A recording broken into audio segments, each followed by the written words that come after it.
কোড়ামারা মধ্যপাড়া এলাকাবাসীর উদ্যোগে হাফেজ ছাত্রদের পাগড়ি প্রদান করা উপলক্ষে 12তম বার্ষিক তাফসিরুল কোরআন মাহফিল 2025 আমার আগে চমৎকার নসিহাত করেছেন, একেবারে অ্যান্টিবায়োটিকের মতো। আমি এই বয়ানগুলোকে বলি হার্বাল বয়ান। তার মানে হচ্ছে যার কোনো সাইড ইফেক্ট নেই, খাইলেই উপকার। আলহামদুলিল্লাহ, এমন কিছু ওষুধ আছে না, মনে করেন যে তেমন বেশি স্বাদও না, আবার খুব বেশি কষ্টও না, হ্যাঁ খুব বেশি দামেরও না, আবার চাহিদাও এই পরিমাণ না যে দোকানে পাওয়া যায় না, কিন্তু আলহামদুলিল্লাহ এত বেশি উপকার যে সব সময় সব জায়গায় চলে। এমন গুরুত্বপূর্ণ উপকারী নসিহাত পেশ করেছেন আমার শ্রদ্ধেয় বড় ভাই, দক্ষিণবঙ্গের অন্যতম আলেমে দ্বীন জনাব আলহাজ হজরত মাওলানা মোহাম্মদ হাবিবুল্লাহ সাহেব দামাত বরকাতুহুমুল আলিয়া। আমি নিজেও তার বয়ানের ভক্ত, আমি নিজেও শুনেছি। আল্লাহ পাক রব্বুল আলামিন আমার ভাইয়ের সেহাতে কামেলা আজিলা দান করুক, সকলে পড়ি আমিন।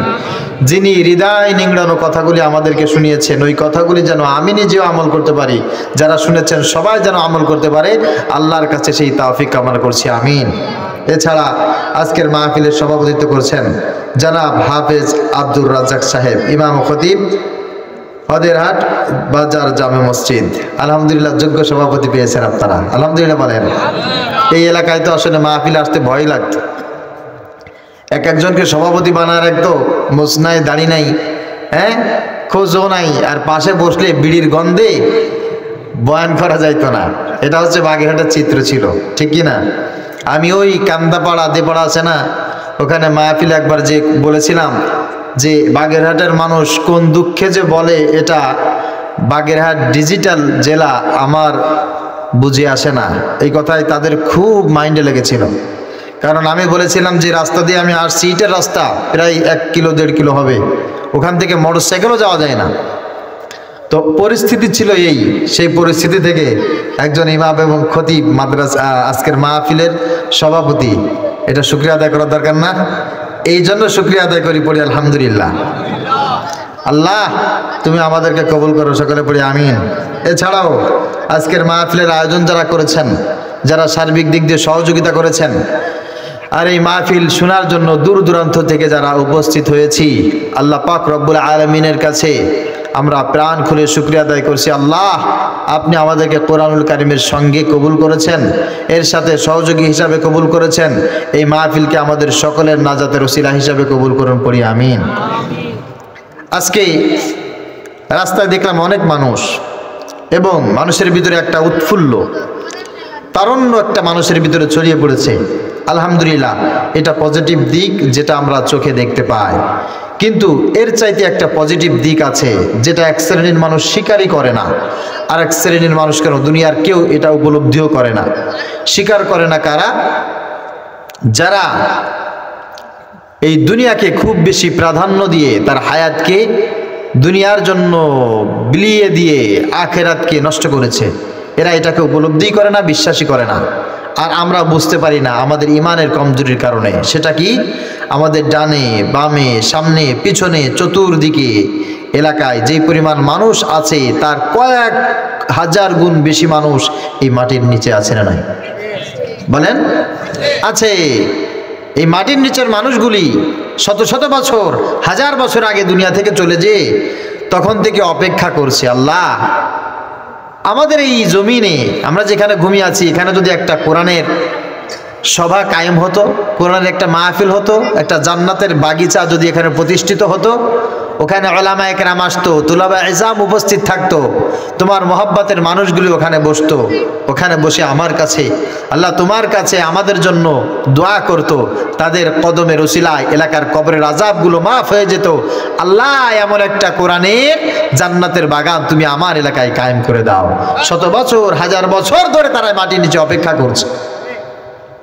তাদের জন্য যে আজকের দিনটা কত সুখের, কত আনন্দের, পৃথিবীর কোনো মানুষ যদি এটা দেখতো, ও জীবদ্দশায় এই জান্নাতের বাগিচা ছেড়ে 1 ইঞ্চি দূরে থাকতো না। এজন্য সকলের জন্য দোয়া করছি আজকের এই মাহফিল যেন আমাদের প্রত্যেকের নাজাতের ওসিলা হয়। প্রিয় ভাইরা, আমি বলেছি যে সূরা বাকারার 20তম রুকু আমাকে দেওয়া হয়েছে। এখান থেকে আমি খুব বেশি গোছালো আলোচনা করব না, কারণ মানুষের কন্ডিশন যা বুঝতেছি তা হচ্ছে এই আয়াতগুলি বা এই রুকুর আলোচনা করতে গেলে আজকের রাত তো যাবে, আগামী রাতও শুরু হওয়া লাগতে পারে। তো এই দীর্ঘ সময় তো আসলে আমাদের পক্ষে এখানে বসে থাকা সম্ভব নয়। আয়াত থেকে মূল মেসেজ যেটি, এটি ইনশাআল্লাহ আমি আপনাদের সামনে দেওয়ার চেষ্টা করব ইনশাআল্লাহ। আমি এর ভিতর দিয়ে আমাদের প্রয়োজনীয় বিষয়গুলো ইনশাআল্লাহ তুলে ধরার চেষ্টা করব। প্রথমেই আমি যে আয়াতটি তেলাওয়াত করেছি এই আয়াতটি কিন্তু এই 20তম রুকুর নয়, এটা 19তম রুকুর একেবারে শেষ আয়াত। এই আয়াতের ভিতরে আল্লাহ পাক রব্বুল আলামিন আমাদের জন্য বেশ কিছু মেসেজ দিয়েছেন। ওই মেসেজের মাধ্যমেই পরবর্তী রুকুটির আলোচনা মূলত শুরু হয়েছে।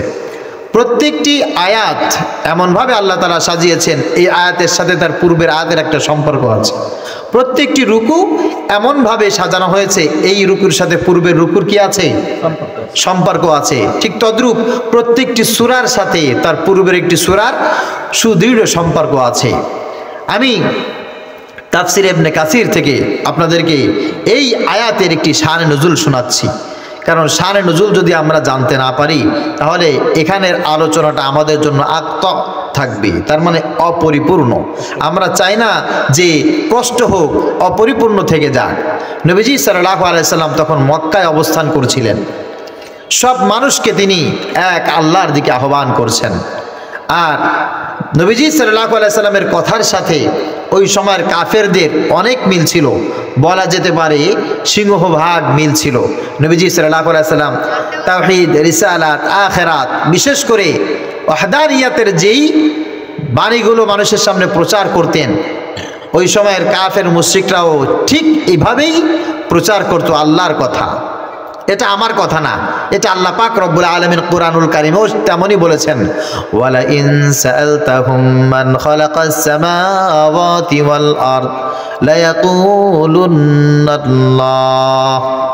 আল্লাহ পাক রব্বুল আলামিন বলেন, নবী যারা আপনাকে মানে না, আমাকে মানে না, এই মুহূর্তে যারা তাওহীদ, রিসালাত, আখিরাতকে অস্বীকার করে, এদের কাছে যদি আপনি জিজ্ঞাসা করেন, বলো দেখি আসমান কে সৃষ্টি করেছে, জমিন কে সৃষ্টি করেছে, এই বাইতুল্লাহ কার ঘর, আমরা কার গোলাম, সবাই এক কথায় জবাব দেবে লা ইয়াকুলুন্নাল্লাহ।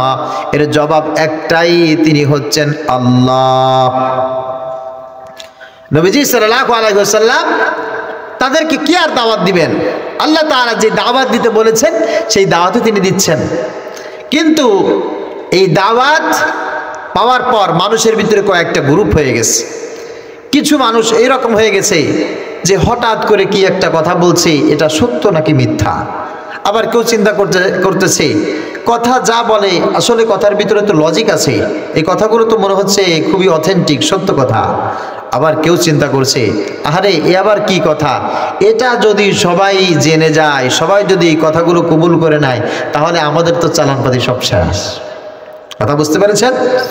এই জন্য যার জায়গা থেকে তার পথ ঠিক রাখার জন্য নবীজি সাল্লাল্লাহু আলাইহি সাল্লামকে কোন ঠাসা করতে তারা মরিয়া হয়ে গেছে। কেউ আসছে এই অফার করে, সেই অফার করে, আবার কেউ আসছে এভাবে বাধা প্রদান করে, ওইভাবে এসে বাধা দেয়, কেউ আছে চিৎকারি করে, কেউ আছে আবার মার দিতে চায়, কেউ আছে তাকে ছোট করে, কেউ আছে তার নবুয়তির পরীক্ষা নেয়, আবার কেউ আছে এলাকা থেকে বের করে দিতে চায়।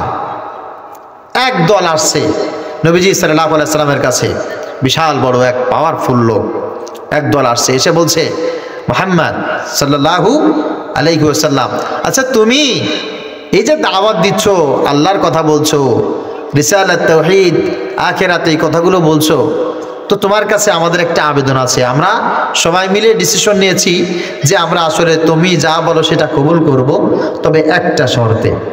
কয়টা শর্ত? একটা শর্ত। সেই শর্তটা কি?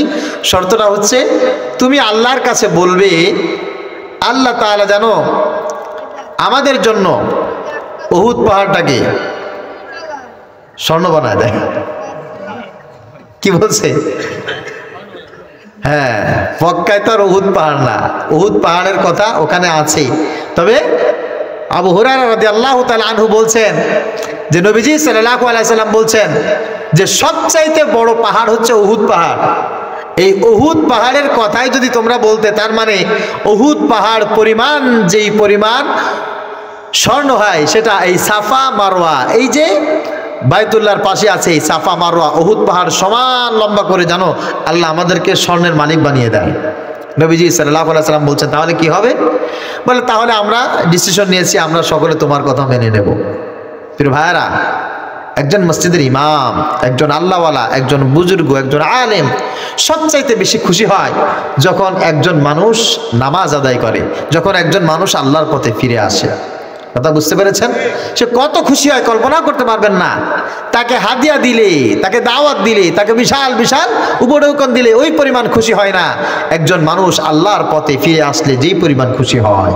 নবীজি সাল্লাল্লাহু আলাইহি ওয়াসাল্লাম তখন এত খুশি হলেন যে তাই নাকি এই পাহাড় যদি স্বর্ণ হয়ে যায় সবাই ইমানদার মুসলমান হয়ে যাবে? বলে হ্যাঁ, ইমানদার মুসলমান হয়ে যাবে। এইটা কতটুকু প্রয়োজন আমাদের জন্য এবং এটার ফলাফল কি, এত কিছু চিন্তা ফিকির না করে নবীজি সাল্লাল্লাহু আলাইহি ওয়াসাল্লাম নবুয়তের দায়িত্ব থেকে হারে সবাই ইমানদার হয়ে যাবে এই জন্য তিনি সাথে সাথে আল্লাহর কাছে দোয়া করেছেন, রব্বুল আলামিন ইয়া আল্লাহ, সাফা মারওয়া এই যে পাহাড় রব্বুল আলামিন তুমি আমার উম্মতের জন্য, মক্কার মানুষের জন্য তুমি এটা স্বর্ণে পরিণত করে দাও। আল্লাহ এরা সবাই ঈমান আনবে, সবাই মুসলমান হয়ে যাবে। রব্বুল আলামিন আমার জন্য আজকের দিনে এর চাইতে বড় শুভ সংবাদ আর কিছু নাই। আল্লাহ তোমার কাছে দোয়া করছি, তুমি দোয়া মঞ্জুর করে নাও। মক্কাবাসী খুশি হয়ে গেছে, আল্লাহ পাক রব্বুল আলামিন দোয়া মঞ্জুর করে নিয়েছেন। জিবরিল আমিন সঙ্গে সঙ্গে নবীজি সাল্লাল্লাহু আলাইহি ওয়াসাল্লামের কাছে অবতরণ করে বলছে, ইয়া রাসূলুল্লাহ, ইয়া হাবিবাল্লাহ, আল্লাহ পাক রব্বুল আলামিন আপনার দোয়া মঞ্জুর করেছেন, তবে শর্তে। কিসে? শর্তে। একটা শর্ত আছে। নবীজি বললেন কিসের শর্ত? জিবরিল আমিন বলছে আল্লাহ পাক রব্বুল আলামিন এদেরকে জানিয়ে দিতে বলেছেন ইতিপূর্বে আল্লাহ তাআলা এই জমিনে নবীরা এমন দোয়া করেছিল, তাদের দোয়া আল্লাহ পাক রব্বুল আলামিন কবুল করেছিলেন।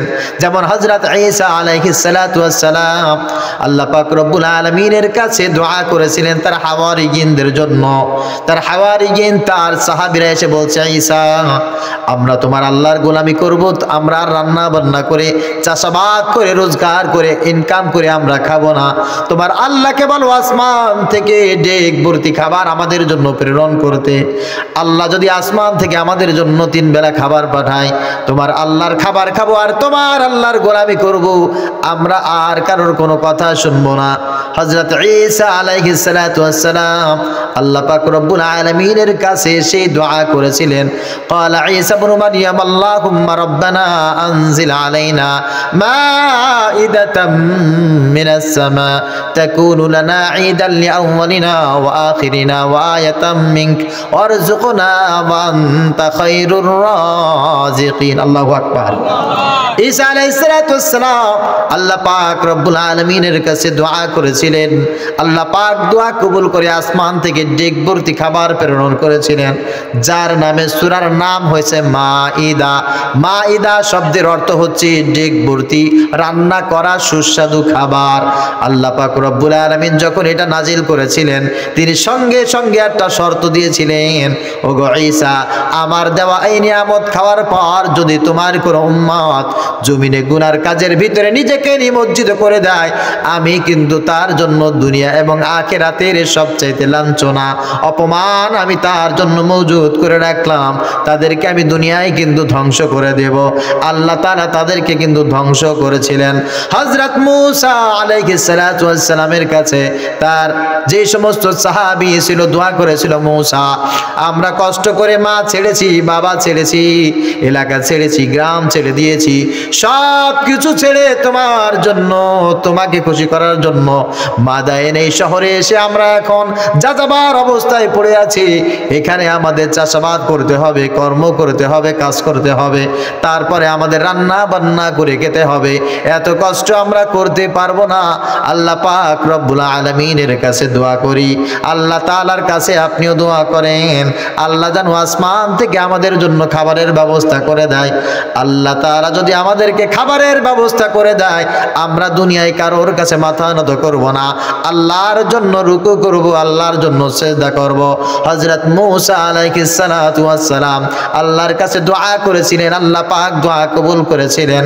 আল্লাহ পাক রব্বুল আলামিন বলেন, আযাল্লালনা আলাইকুমুল গামামা ওয়া আনজালনা নাযালনা আলাইকুমুল মান্না ওয়াসসালওয়া কুলু মিন তাইয়্যিবাতি মা রাযাকনাকুম ওয়া মা যালামুনা ওয়ালাকিন কানু আনফুসাহুম ইয়াযলিমুন। সুবহানাল্লাহ বলেন।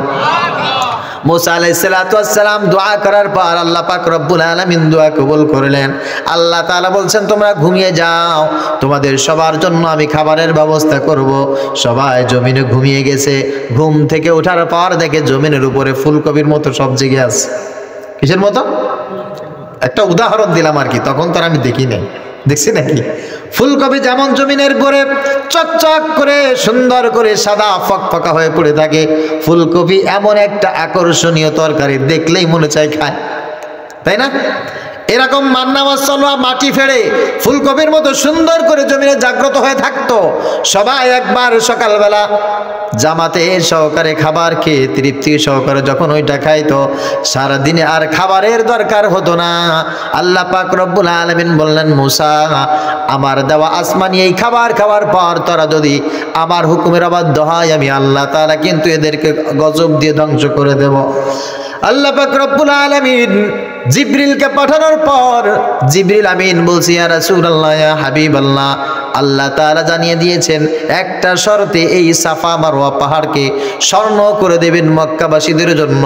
সেই শর্তটা হচ্ছে এই স্বর্ণের পাহাড় পাওয়ার পর যদি তাদের ভিতরে কোনো গুমরাহি থাকে, তারা যদি আল্লাহর পথ থেকে দূরে সরে যায়, আল্লাহ পাক রব্বুল আলামিন যেইভাবে ইতিপূর্বে আযাব দিয়ে গজব দিয়ে তার অবাধ্য বান্দিকে ধ্বংস করে দিয়েছেন, আল্লাহ পাক রব্বুল আলামিন কিন্তু এইভাবে এখানে এদের উপরে আযাব প্রদান করবেন।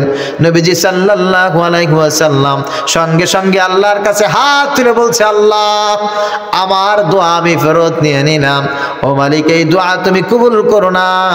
আমি কষ্ট করতে করতে করতে করতে আমার হায়াতটা শেষ করে দেব। আমি দিনের বেলাও আমি কাফেরদের কাছে যাব, রাতের বেলাও যাব, শীতেও যাব, গরমেও যাব, বৃষ্টিতেও যাব, সকালে যাব, দুপুরে যাব, আমাকে ভালোবাসলেও যাব, আমাকে রাগ করলেও যাব। আমার জীবনটা এদের জন্য কোরবানি করে দিলাম। তারপরেও মালিক এদের জন্য পাহাড় স্বর্ণ করার দরকার নাই, দয়া করে এদের উপরে আযাব গজব দিয়ে তুমি এদেরকে ধ্বংস করবা না। সুবহানাল্লাহ। এই সময় আল্লাহ পাক রব্বুল আলামিন এই যে আয়াতটা তেলাওয়াত করেছি, এই আয়াতটা নাজিল করে দেন, ওয়া ইলাহুকুম ইলাহু ওয়াহিদ লা ইলাহা ইল্লা হুয়ার রহমানুর রহিম। সুবহানাল্লাহ বলেন। আল্লাহ পাক রব্বুল আলামিন বলে, বান্দা আমার গোলামি করবা, আমার গোলামি তো তোমার কন্ডিশন দিয়ে করার দরকার নাই। এবার 20তম রুকুর ভিতরে যায়, আমার গোলামি করবা, এর জন্য তো কোনো কন্ডিশন দরকার নাই। পাহাড় স্বর্ণ লাগবে, ঘর লাগবে, বাড়ি লাগবে, খাবার লাগবে, এত কিছু দিয়ে তো আমার ইবাদত করার দরকার নাই। আমার ইবাদত তুমি কেন করবা? আমি আল্লাহ তাআলা তোমাকে কি দিয়েছি একটু শোনো। আল্লাহ পাক রব্বুল আলামিন এই 20তম রুকুর ভিতরে চমৎকার করে বলেন, ইন্না ফি খালকিস সামাওয়াতি ওয়াল আরদ। আল্লাহ তাআলা বলেন, নিশ্চয় নিশ্চয় আসমান আমি সৃষ্টি করেছি, জমিন আমি সৃষ্টি করেছি। এই আসমান কিন্তু সাধারণ কোনো বিষয় নয়, জমিন কিন্তু সাধারণ কোনো বিষয় নয়। ইখতিলাফিল লাইলি ওয়ান নাহার, এবং আমি আল্লাহ তাআলা আসমান সৃষ্টি করে জমিন সৃষ্টি করে এমন করে রেখে দেই নাই, বরঞ্চ আমি আল্লাহ তাআলা রাত সৃষ্টি করেছি, আমি দিন সৃষ্টি করেছি, রাত দিনের ভিতরে প্রবেশ করিয়েছি, আবার দিন রাতের ভিতরে প্রবেশ করিয়ে দিয়েছি।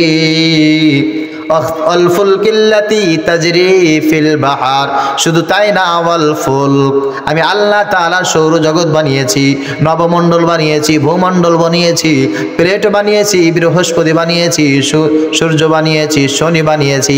আমি আল্লাহ তাআলা গ্রহ নক্ষত্র সব কিছু আমি আল্লাহ তাআলা একে একে তোমার চোখের আড়ালে দেখো আর না দেখো সব কিছু আমি আল্লাহ তাআলা নিজেই তোমার জন্য সৃষ্টি করেছি। আল্লাতী তাজরি ফিল বাহার, আর এমন একটা সমুদ্র আমি আল্লাহ তাআলা তোমাদের জন্য বানিয়েছি যে সমুদ্র সব সময়ের জন্য বহমান। সুবহানাল্লাহ বলেন। এই পর্যন্ত আপাতত থাক, এই পর্যন্ত আপাতত থাক। আল্লাহ তাআলা এই যে জিনিসগুলো বানিয়েছেন এইটা সম্পর্কে মানুষ কিন্তু চিন্তা ফিকির করে না, মানুষ কোনোদিন গবেষণা করে নাই। আল্লাহ তাআলার আসমানটা কেমন, জমিনটা কেমন, সূর্যটা কেমন, গ্রহ নক্ষত্র কেমন, দিন কেমন, রাত কেমন, খাল নদী নালা, এই যে মহাসমুদ্র এটা কেমন, এটা কিন্তু বান্দা কোনোদিন গবেষণাও করে না। কেন করে না? এটা যে স্বাভাবিকভাবে দেখতে পায় সেই জন্যই করে না। জন্মের পর থেকে দেখে উপরে তাকালে একটা আসমান, প্রতিদিন সূর্য ওঠে, আবার সন্ধ্যা হলে মাঝে মাঝে কিন্তু চাঁদ দেখা যায়। এই কারণে বান্দা এইটা নিয়ে গবেষণা করে না। কিন্তু আল্লাহ পাক রব্বুল আলামিন বলে, বান্দা গবেষণা তো তোমাকে করতেই হবে, যেহেতু তুমি কন্ডিশন দিয়েছো, যেহেতু তোমার চাহিদা হচ্ছে এমন, আল্লাহ তোমার কথা মানবো। তাহলে আমি তোমার কথা যদি মানতে হয়, আমি কেন কষ্ট করে উপার্জন করব, আমি কেন কষ্ট করে ইনকাম করব, রান্না করব আর খাবো? তুমি যদি আমাকে খাবার ব্যবস্থা করো, ঘুমানোর ব্যবস্থা করো, তবে আমি তোমার গোলামি করব। আমি নিজে কষ্ট করে তোমার গোলামি করতে পারবো না। এরকম কিছু আহম্মক দেখবেন গ্রামের ভিতরে আছে না নাই? আছে। ওদেরকে মসজিদের জন্য, মাহফিলের জন্য, দিনের জন্য কিছু পয়সা চাইলে ওরা বলে, টাকাকে আপনি ইনকাম করে রাখছেন নাকি? টাকা ইনকাম করতে কষ্ট হয় না? আছে না নাই?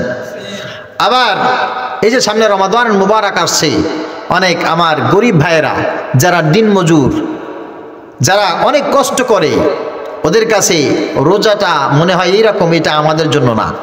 রোজার দাওয়াত তাদের কাছে দিলে তারা বলে কি, আমাদের কষ্ট করে খাওয়া লাগে, এই রোজা টোজা আমাদের জন্য না। নাউজুবিল্লাহ বলেন। আল্লাহ পাক রব্বুল আলামিন তাদের জন্য কারুনের কথা কুরআনুল কারীমের সূরাতুল কাসাসের অনেকগুলো আয়াতের ভিতরে বর্ণনা করেন। আল্লাহ তাআলা বলেন, মূসা আলাইহিস সালাতু ওয়াস সালাম যখন কারুনের কাছে গিয়েছিল দাওয়াত দেওয়ার জন্য, কারুন আহসিন কামা আহসানাল্লাহু ইলাইক, ওরে কারুন তুমি আল্লাহর প্রতি ইহসান করো যেমনি ভাবে আল্লাহ পাক তোমাকে ইহসান করেছেন। আমিও প্রিয় মুসলমান ভাইরা আপনাদেরকে বলছি, আপনারাও আল্লাহর প্রতি ইহসান করেন যেমনি ভাবে আল্লাহ পাক রব্বুল আলামিন আপনাকে ইহসান করেছেন। কারুনকে বলেছিল কিভাবে আমার উপরে ইহসান করেছেন? হযরত মূসা আলাইহিস সালাতু ওয়াস সালাম বলতেন, দেখো আল্লাহ তাআলা তোমাকে সম্পদের মালিক বানিয়েছেন, এটা তোমার উপরে ইহসান। আজকে তোমার এই এলাকায় অনেক বিশাল বড় সম্মান, একটা মন্ত্রিত্বের পদ তোমার আছে, এটা তোমার প্রতি আল্লাহ পাক রব্বুল আলামিনের ইহসান। এই জন্য তোমার এই ক্ষমতা, মন্ত্রিত্বের পাওয়ার দ্বীনি কাজের জন্য ব্যবহার করো। তোমার কাছে যে টাকা আছে, পয়সা আছে, এটাও তুমি দ্বীনের কাজের জন্য ব্যবহার করো। আল্লাহ পাক রব্বুল আলামিনের তরফ থেকে মূসা আলাইহিস সালাতু ওয়াস সালাম কারুনকে দাওয়াত দিয়েছেন। কারুন তখন উত্তরটা কে দিয়েছেন? যে উত্তরটা আমার অনেক ভাইয়েরা মাঝে মাঝে দিয়ে থাকে, ক্বালা ইন্নামা উতিতুহু আলা ইলমিন ইনদি আওয়ালাম ইয়ালাম আন্নাল্লাহ। কারণ তখন জবাব দিয়েছিল, কিরে তোমার আল্লাহ কি আমাকে আসমান থেকে টাকা দিয়ে গেছে নাকি? তোমার আল্লাহ ফেরেশতার মাধ্যমে আমাকে কি মন্ত্রী বানিয়েছে নাকি? আমি মন্ত্রী এমন করে হই নাই। আমি নেতার কাছে গিয়েছিলাম, ঘুষ দিয়েছিলাম, টাকা দিয়েছিলাম, কষ্ট করে টাকা উপার্জন করেছি, ব্যবসা করেছি, আমি কোটি কোটি টাকা ইনকাম করেছি। আমি টাকা ইনকাম করেছি অনেক কষ্ট করে। এই টাকা হচ্ছে আমার, এই টাকা তোমার আল্লাহ দেয় নাই, বরং আমি নিজে উপার্জন করেছি। নাউজুবিল্লাহ পড়েন। আমাকে মন্ত্রী তোমার আল্লাহর ফেরেশতারা বানায় নাই, এই টাকা খরচ করে আমি মন্ত্রী হয়েছি। তোমার আল্লাহর প্রতি আমি এখন এইভাবে ইহসান করতে পারবো না। কারণ যখন এমন কথা বলেছি, আল্লাহ পাক রব্বুল আলামিন সব তাকিয়ে তাকিয়ে দেখেছেন, সব তাকিয়ে তাকিয়ে দেখেছেন। মূসা আলাইহিস সালাতু ওয়াস সালামের ডানে বামে সামনে পিছনে অনেক মানুষ, সবাই এবার বলতেছে, ইয়া লাইতালানা মিসলা মা উতিয়া কারুন ইন্নাহু লাযু হাজ্জিন আযীম। সবাই বলছে, আল্লাহ কারুনের কত সম্মান, হায় আফসোস আজকে যদি কারুনের জায়গায় আমি হতাম, আমি যদি একটি কারুনের উত্তরসূরি হতে পারতাম, আমি যদি কারুনের বংশের কেউ হতে পারতাম, আমি যদি কারুনের অফিসের কেউ একজন ঘনিষ্ঠ লোক হতে পারতাম, তাহলে মূসার মতো লোক আমার কাছে এসে দাওয়াত দিত, আমি মূসাকে সাহায্য করতে পারতাম, আমি টাকা দিতে পারতাম, আমি তাকে সেফটি দিতে পারতাম, অনেক খেদমত আমি করতে পারতাম। আফসোস আমি কারুনের বংশের কেন হলাম না, আমি কারণের অফিসের লোক কেন হলাম না। সবাই এই কথা বলে আফসোস করতেছে। আল্লাহ পাক রব্বুল আলামিন মুসা আলাইহিস সালাতু ওয়াস সালামকে বললেন, মুসা তোমার দায়িত্ব শেষ হয়ে গেছে, তুমি চলে যাও। দেখো অবস্থা কি হয়। পরের দিনের অবস্থাটা হলো এমন, ওয়াসবাহাল্লাযীনা তামান্নাউ মাকানাহু বিল আমস ইয়াকুলুনা ওয়াইকা আন্নাল্লাহ ইয়াবসুতুর রিজকা লিমান ইয়াশাউ ওয়া ইয়াকদির। গতকাল যারা আফসোস করেছিল আমি যদি কারণের বংশের কেউ হতে পারতাম, আমি যদি কারণের অফিসের কেউ হতে পারতাম, ওই মানুষগুলো এখন বলতেছে আহারে গতকালকে চিত্র আজকে চিত্র টোটাল চেঞ্জ। আমার কপাল ভালো, আমি কারণের কেউ না, আমার কপাল ভালো, আমি কারণের বংশের কেউ না। কারণ রাতের বেলায় আল্লাহ পাক রব্বুল আলামিন কারণের সম্পদ সহ বাড়ি গাড়ি সহ কারণকে সহ সব কিছু মাটির ভিতরে দমন করে দিয়েছে। এই বাগেরহাটে কিছুদিন আগে অবস্থা ছিল এমন, কিছু সংখ্যক মানুষ এই এলাকায় রাস্তায় তাদের জন্য হাঁটা যাইতো না। আহারে তন্ময়ের সাথে তার অনেক ঘনিষ্ঠ সম্পর্ক, দাপট দেখে গেরা হেলাল মিয়ার সাথে তার ঘনিষ্ঠ সম্পর্ক, তার পাশে দাঁড়ানো যায় না। শেখ পরিবারের সাথে তার খুব বেশি আত্মীয়তা, তার পাশে দাঁড়ানো যায় না। কিছুদিন আগেও মানুষ আফসোস করতো আর জায়গায় জায়গায় গিয়ে বলতো আহারে যদি শেখ বংশের কারো একটা লোকের সাথে আমার বড় সম্পর্ক থাকতো, আমার চাইতে কপাল ভালো এই জমিনে একজনও থাকতো না। ওই মানুষগুলো আজকের আফসোস করতেছে আহারে আমার কপাল ভালো যে শেখ পরিবারের সাথে আমার সম্পর্ক নাই। ঠিক কিনা? আর যাদের সম্পর্ক আছে তারা আজকেরা বাড়ি নেই, একেবারে ঠ্যাঙ্গও দেখা যায় না, বাড়ি নাই ঘর নাই, সব জ্বালায় পোড়ায় শেষ, সব জ্বালায় পোড়ায় শেষ। এই জন্য আল্লাহ পাক রব্বুল আলামিন বলেন যাদেরকে আমি পাওয়ার দিয়েছি, যাদেরকে আমি সম্পদ দিয়েছি, আহসিন কামা আহসানাল্লাহু ইলাইক, তুমি তোমার সম্পদ ব্যবহার করে, তুমি তোমার ক্ষমতা ব্যবহার করে আল্লাহ পাক রব্বুল আলামিনের প্রতি দিনের প্রতি আহসান করো। এই জন্যই আল্লাহ পাক রব্বুল আলামিন তোমাকে দিয়েছেন। প্রিয় ভাইরা আমার, যাদেরকে আল্লাহ পাক শক্তি দিয়েছেন, সামর্থ্য দিয়েছেন, গায়ে বল আছে, তুমি কেন এই অজুহাত দিবা যে রোজা রাখলে দুর্বল হয়ে যাব?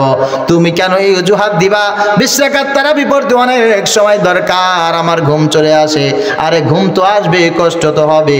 যেহেতু আল্লাহ পাক রব্বুল আলামিন তোমাকে শক্তি দিয়েছেন, সাহস দিয়েছেন, হিম্মত দিয়েছেন, আল্লাহ তাআলা তোমাকে যেটা দিয়েছেন ওইটা আল্লাহর জন্য তুমি খরচ করবা, এতে আবার সংকোচ মন হবে কেন? ঠিক কিনা বলেন? না, এতে সংকুচিত হওয়ার কোনো কারণ নেই, কোনো কারণ নাই, বরং তুমি খুশি হবা, অনেক বেশি খুশি হবা। আল্লাহ পাক রব্বুল আলামিন কুরআনুল কারীমের পরতে পরতে চমৎকার করে বলেছে, বান্দা দেখো আসমানের দিকে তাকাও, জমিনের দিকে তাকাও, আমি আল্লাহ পাক রব্বুল আলামিন তোমাকে কত সুন্দর করে সাজিয়েছি, সব কিছু আমি তোমার জন্য কত সুন্দর করে দিয়েছি। এরপরেও কেন তুমি কন্ডিশন চাও? আমি তো রিক্সা চালাই, আমার কাজ করে খেতে হয়, আমি কেমন করে রোজা রাখবো? বলে না, তুমি কাজ করে খাও না, বরং আল্লাহ পাক রব্বুল আলামিন কাজ করার মতো যোগ্যতা তোমাকে দান করেছেন।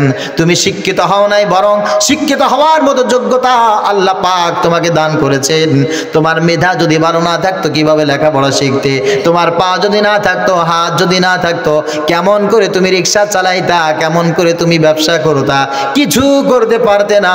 আল্লাহ পাক রব্বুল আলামিন বলেন ওটা তো দূরে থাক, যেই দিন তোমার সামনে চলে আসে, যেই রাত তোমার সামনে চলে আসে, যদি রাতটা আসার পর জীবনে কোনোদিন আর দিন না হতো, দিনটা আসার পর যদি আর কোনোদিন রাত না আসতো, বান্দা বলো দেখি তোমার অবস্থাটা কেমন হতো? সেই সময় তোমার মাতবাড়ি কোথায় যাইতো? বলো দেখি। আল্লাহ বলেন তুলিজুল লাইলা ফিন নাহার ওয়া তুলিজুন নাহারা ফিল লাইল ওয়া তুখরিজুল হাইয়া মিনাল মাইয়িত ওয়া তুখরিজুল মাইয়িতা মিনাল হাইয়্য ওয়া তারযুকু মান তাশা বিগাইরি হিসাব। কার কথা বলেন? সবুজ শ্যামল বৃক্ষ পানে একটু নজর করো, ছোট্ট একটি বীজ হতে সে কেমনে বড় হলো। রাত নিশীতে চাঁদের আলো অঝোর ধারে ঝরে, লক্ষ তারা মিটমিটিয়ে তাসবিহ যে তার করে। চিন্তা করো, ভাবনা করো, মনের কাছে প্রশ্ন করো, কে করেছেন সব? যিনি মোদের রিজিক দাতা, তিনি মোদের রব। আল্লাহু আকবার। আল্লাহ বলেন তুলিজুল লাইলা ফিন নাহারি ওয়া তুলিজুন নাহারা ফিল লাইল। রব হচ্ছে তোমার, তিনি যিনি দিনকে রাতের ভিতরে প্রবেশ করান আবার রাত দিনের ভিতরে নিয়ে যান। তার মানে হলো কখনো কখনো রাত 12 ঘন্টা, দিন 12 ঘন্টা, আবার কখনো রাত 10 ঘন্টা, দিন ওখান থেকে বেড়ে 14 ঘন্টা হয়ে যায়। আবার কখনো দিন রাতের ভিতরে চলে আসে, রাত দিনের ভিতরে চলে যায়। যে আল্লাহ পাক রব্বুল আলামিন এত কিছু পরিবর্তন করতে পারেন, ওই আল্লাহকে তোমার কাছে একটা সেজদা পায় না? কথা বলে আল্লাহ পাক রব্বুল আলামিন বলেন অবশ্যই অবশ্যই তোমার জন্য সেটা পাও না। কেন করবে না? এটা তোমার জন্য করা উচিত। দিনটা আসার পর যদি রাত না আসতো তুমি পাগল থাকতে। কি থাকতে বলেন? কথা বলেন না, কি থাকতেন? পাগল থাকতে। তুমি মানুষ থাকতে। আল্লাহ পাক রব্বুল আলামিন বলেন ওয়াজআলনাল লাইলা লিবাসা ওয়াজআলনান নাহারা মাআশা। আমি আল্লাহ তাআলা রাতকে বানিয়েছি তোমার পোশাকের মতো। যেমন খালি গায়ে থাকলে, উলঙ্গ থাকলে তুমি একজন মানুষ হিসাবে তোমার কোনো সম্মান থাকে না। আমার মাথায় এখন টুপি আছে, মাথায় একটা রুমাল আছে, সুন্দর একটা পাঞ্জাবি আছে, একটা কোট আছে। এখন যদি আমি সব কিছু খুলে ওখানে দাঁড়াই, বলেন দেখি মানুষ আমাকে কি বলবে? আপনারা এতক্ষণ আমার কথা শুনছেন, আমি যদি এখন সব কিছু খুলে আপনাদের এখানে বসি, আমার কথা একটা ছোট্ট পাগলও শুনবে না, ঠিক কিনা বলেন? আল্লাহ তাআলা বলেন পোশাক যেমন মানুষকে চমৎকার করে মানুষের সামনে প্রেজেন্টেশন করে, ঠিক তদ্রূপ রাত সারাদিন ক্লান্তির পর তোমাদের কাছে এমন একটি পোশাকের মতো আমি আল্লাহ তাআলা করে দেই। সারাদিন দিনের শেষে যে আল্লাহ তাআলা রাত তোমাদের কাছে দিল, ওই আল্লাহ কি তোমার কাছে একটা রুকু পায় না, একটা সেজদা পায় না? ওই আল্লাহ কি তোমার রব হওয়ার জন্য যথেষ্ট না? ওয়াজআলনাল লাইলা লিবাসা, আমি আল্লাহ তাআলা করেছি রাতকে তোমাদের জন্য আরামদায়ক, তোমাদের জন্য ক্লান্তি দূর করার জিনিস। ওয়াজআলনান নাহারা মাআশা, আর দিনকে করেছি তোমাদের জন্য কর্মব্যস্ততাময়।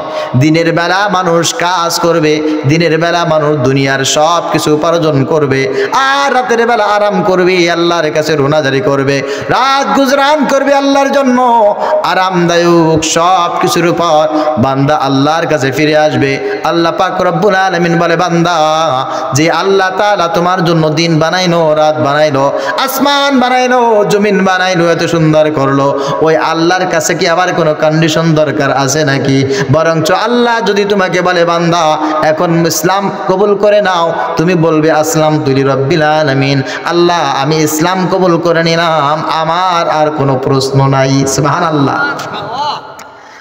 আল্লাহ পাক রব্বুল আলামিন বলেন ইন্না ফি খালকিস সামাওয়াতি ওয়াল আরদি ওয়া ইখতিলাফিল লাইলি ওয়ান নাহার লাআয়াতিল লিউলিল আলবাব আল্লাযীনা ইয়াযকুরুনাল্লাহা কিয়ামা ওয়া কুউদান ওয়া আলা জুনুবিহিম ওয়া ইয়াতাফাক্কারুনা ফি খালকিস সামাওয়াতি ওয়াল আরদ রব্বানা মা খালাকতা হাযা বাতিলা সুবহানাকা ফাকিনা আযাবান নার। কার কথা বলেন?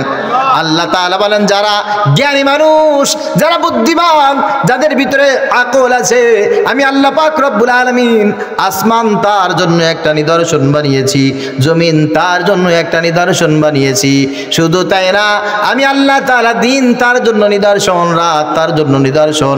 এটা তারাই বুঝতে পারে যারা হচ্ছে জ্ঞানী। আর এই জ্ঞানী মানুষদের পরিচয় হচ্ছে আল্লাযীনা ইয়াযকুরুনাল্লাহা কিয়ামান ওয়া কুউদা ওয়া আলা জুনুবিহিম। দাঁড়ানো অবস্থায় জিকির করে একজনের, তিনি কে? যখন বসে থাকে আল্লাহর জিকির, যখন ঘুমিয়ে যায় তখনও আল্লাহর নামে জিকির চলতে থাকে। সুবহানাল্লাহ। আর তারা বলে রব্বানা মা খালাকতা হাযা বাতিলা, আল্লাহ আমি শুধুমাত্র ফালতু, এই জমিনে কোনো কিছু ফালতু নাই, কোনো কিছু ব্যর্থ নয়, অপ্রয়োজনীয় কোনো জিনিস নয়, আল্লাহ সব কিছু তুমি আমাদের প্রয়োজনে সৃষ্টি করেছো, আমাদের জন্য সৃষ্টি করেছিলে। আল্লাহ কোনো কিছু ব্যর্থ নয়। আল্লাহ আমি বুঝি না, এটা আমার জ্ঞানের গুমতি। আল্লাহ তুমি আমাদেরকে এই ভুলের কারণে আযাবের ভিতরে দিও না গো আল্লাহ। রব্বানা ফাকিনা আযাবান নার, হে আমাদের রব তুমি আমাদের এই ভুলের কারণে, ইলমের কমতির কারণে তুমি আমাদেরকে আযাব দিও না, বরং জাহান্নামের আগুন থেকে তুমি আমাদেরকে মুক্তি দান করে দিও। সুবহানাল্লাহ। আল্লাহ পাক রব্বুল আলামিন আলামিন বলে বান্দা ইন্না ফি খালকিস সামাওয়াতি ওয়াল আরদ ওয়া ইখতিলাফিল লাইলি ওয়ান নাহার, এই সব কিছু তোর জন্য আমি নিদর্শন বানিয়েছি রে বান্দা। এরপরেও কি তুই এই কথা বলবি আমার আসমান থাকার পর জমিন থাকার পর এত কিছুতে আমার হবে না, এই সাফা মারওয়া পাহাড় আমার জন্য স্বর্ণ বানিয়ে দিতে হবে? এই স্বর্ণ তোর চাকার কাছে বড় সম্পদ হইল? এটা করে সম্পদের ভিতরে পড়ে বলেন? এই যে আকাশ, এই যে সাগর, এই যে বালির ভূমি, পেরেকের মতো গাড়ানো পাহাড়, দাঁড়ানো আকাশ চুমি, সবুজে শ্যামলে ভরায় জমিন, নদী নালা জলাশয়, এক আল্লাহর সৃষ্টি সব, তিনি অতি দয়াময়, তিনি সকলের রিজিক যোগান, তিনি যে অভাবহীন। বিশ্বাস করি ইন্নাল্লাহা খায়রুর রাজিকিন। বড় সাদ করে বানিয়ে মানুষ শর্ত দিলেন প্রভু, লা শরীকা মিহে মানুষ আমার শরীক করো না কভু। সেই মাবুদের বান্দাও তার হাবিবের উম্মত, কোরআন দেখে খুঁজে পাই আমি আমার চলার পথ। এ পথে রয়েছে যাতনা বেদনা কষ্ট যে বহুগুণ, ওমাল্লাহু বিগাফিলিন আম্মা তা'মালুন। আরামে আয়েশে বিলাসে বিলাসে দিনে দিনে বাড়ে রোগ, হারামের সাথে দ্বিধাহীন ভাবে রাখে তারা সংযোগ, রাতের বেলা সাড়া করে তারা দিনের অভিপ্রায়, সব কিছু তার ভাষায় আসে না যতটুকু বলা যায়। ওরা যদি ফেরে আল্লাহর পথে তার তো দয়া অসীম, ফাইন ফাউ ফাইন্নাল্লাহা গফুরুর রহিম। সুবহানাল্লাহ বলেন। এই জন্য প্রিয় ভাইরা আমার, আল্লাহ পাক রব্বুল আলামিন এই রুকুর ভিতরে আমাদেরকে স্মরণ করিয়ে দেয়, বান্দা আমি যেই নিয়ামত তোমাদের কাছে দিয়েছি, এই নিয়ামতের চাইতে বড় নিয়ামত কিন্তু আর কিছু হতে পারে না। তোমাদের কাছে নিয়ামত মানে হচ্ছে টাকা, তোমাদের কাছে নিয়ামত মানে হচ্ছে সুন্দরী স্ত্রী, নিয়ামত মানে হচ্ছে বাড়ি, নিয়ামত মানে হচ্ছে তোমাদের কাছে গাড়ি। কিন্তু মনে রাখো, টাকা আছে, গাড়ি আছে, বাড়ি আছে, এরপরেও অনেক মানুষকে আমি আল্লাহ তাআলা একেবারে শূন্য বানিয়ে রেখেছি। ওই দুনিয়ায় মানুষগুলো পাথরের মতো দাঁড়িয়ে আছে, ওই মানুষগুলোর জন্য দুনিয়ার কোনো জিনিস তখন আর দুনিয়া নাই, দুনিয়াটা তার জন্য জাহান্নাম হয়ে যায়। আমি আল্লাহ পাক রব্বুল আলামিন তাদের জন্য এই দুনিয়ার সব কিছু হারাম করে দিই। এই জন্য তোমাকে যে নিয়ামত দিয়েছি, এই নিয়ামতের চাইতে বড় নিয়ামত আর হতে পারে? তাজরিফিল বাহার বিমা ইয়ানফাউন নাস। আল্লাহ পাক রব্বুল আলামিন বলে, বান্দা তোকে এমন ভাবে আমি খাল নদী নালা দিয়ে সাজিয়েছি, এই জমি ভূমিটা তোমার জন্য সাজিয়েছি, বিমা ইয়ানফাউন নাস, যেটা মানুষের জন্য সবচাইতে বেশি উপকারী। মানুষ কি কখনো কল্পনা করে না? কখনো কি কল্পনা করবা না? এখানে নদী আছে না? আছে। এই নদী আর রূপসার নদী এমন নাকি যে নদীর এইখানে নিচু আবার ওইখানে উঁচু, এরকম নাকি? না, পৃথিবী যেমন সমান সমান্তরাল, ঠিক তদ্রূপ নদীগুলো সব কিন্তু সমান্তরাল। নদী জমিনের উপর দিয়ে এমন এমন করে এদিক দিয়ে ওদিক দিয়ে যায়। কখনো কোথাও পদ্মা, কখনো মেঘনা, কখনো যমুনা, কখনো ভৈরব, কখনো কর্ণফুলী, কখনো তিস্তা, কখনো পুনর্ভবা। নদীর নামের কোনো অভাব নাই, এই নদী সমানভাবে চলে। হঠাৎ করে দেখা যাচ্ছে এখান থেকে জোয়ার শুরু হয়, জোয়ার যেতে যেতে যেতে যেতে এইভাবে ঘুরতে ঘুরতে এই মাথায় চলে আসে, আবার বাজি শুরু হয়ে যায়, আবার ঘুরতে ঘুরতে এই জায়গায় চলে আসে। আল্লাহ পাক রব্বুল আলামিন বলেন, বান্দা তোমাকে এই যে সুন্দর করে ফাঁকা ফাঁকা করে নদীগুলো সাজাইলাম, এর ভিতরে জোয়ার দিলাম, ভাটা দিলাম, এটা কে করেছে? أمن جعل الأرض قرارا وجعل خلالها أنهارا وجعل لها رواسي وجعل بين البحرين حاجزا। সব কিছু কে সাজিয়েছে? আইলাহুম আল্লাহ, আইলাহুম আল্লাহ। এরপরেও তুমি আল্লাহর সাথে কেন শরীক করবা? আল্লাহর সাথে শরীক করা যায় এমন কিছু কি জমিনের পরেও থাকতে পারে নাকি? আল্লাহ তাআলা বলেন, না, পারে না। জমিনটা সুন্দর করে এই নদ নদী দিয়ে তোমার জন্য সাজিয়েছি। আসমানের দিকে তাকায় দেখো,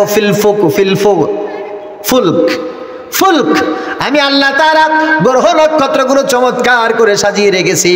ওটা শুধু তোমার জন্য সৌন্দর্যের নয়, তোমার জন্য মনোমুগ্ধকর নয়, তোমার জন্য এমন উপকারী যেটা তুমি কল্পনাও করতে পারবে না। আল্লাহ তাআলা বলেন তারকারাজির প্রথমে একটা উপকার বলি, ইন্না যায়্যানাস সামাআদ দুনিয়া বিজিনাতিনিল কাওয়াকিব। বান্দা, একটা আসমান যদি শুধু সাদা থাকে কেমন দেখা যায়? শুধু যদি আকাশি কালার থাকে ভালো দেখা যায় না, নীলা নীলা ভালো দেখা যায় না। কখন আমি আল্লাহ তাআলা এই আসমানকে মেঘমালা দিয়ে কালো বানিয়ে ফেলি, আবার কখনো লাল হয়ে যায়, কখনো সাদা হয়ে যায়, মেঘের বিভিন্ন বিভিন্ন কালার হয়ে যায়। শুধু তাই না, আমি আল্লাহ তাআলা আবার এই আসমানের ভিতরে সুন্দর করে একটা নক্ষত্র ঝুলিয়ে রেখে দিয়েছি। এখানে একরকম তারা, ওখানে আর এক রকম তারকা, ওখানে আর এক রকম তারকা, সুন্দর করে আমি আল্লাহ তাআলা তোমার জন্য সাজিয়েছি। বান্দা, এর ভিতরে আবার একটা চাঁদ আমি আল্লাহ তাআলা সাজিয়ে রেখেছি, একটা সূর্য দিয়েছি। চাঁদ শুধুমাত্র আলো দেয়, সূর্য শুধুমাত্র আলো দেয়, ব্যাপারটা এমন নয়। আল্লাহ পাক রব্বুল আলামিন বলেন, ওয়াসাখখারা লাকুমুশ শামসা ওয়াল কমারা দাইবাইন। সুবহানাল্লাহ বলেন।